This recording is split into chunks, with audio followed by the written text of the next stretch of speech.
Hello everyone. இன்னைக்கு ரவிஸ் கிச்சனில் சூப்பராக டக் கிரேவி பண்ணி நல்லா புரோட்டா ஒரு சாஃப்டாக பண்ணி அந்த கிரேவியை போட்டு பரட்டி சாப்பிடணும். சூப்பராக இருக்கும்.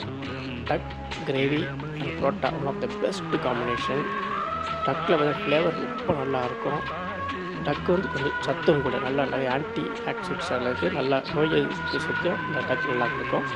கூட மூணு ஜூஸ் காம்பினேஷன்லேயும் ஒரு வழியல் ஒரு ஸ்வீட் சூப்பராக பீடாக சாப்பிட்டோம். பாருங்கள், புரோட்டா ரெடி ஆகிடுச்சு. நல்லா டக் போட்டு கிளச்சி எடுத்தாச்சு. டேஸ்ட் பண்ணி எப்படி இருக்குன்னு டேஸ்ட் பண்ண போகிறேன். சூப்பராக இருக்குது டேஸ்ட்டு.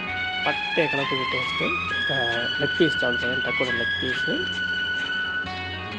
பீஸ் நல்லா மெல்ட் ஆகுது வாயில். அந்த அளவுக்கு நம்ம குக்கிங் பண்ணியிருக்கு. சூப்பர் ஸ்பைசி நல்ல flavour. Super duck with parotta.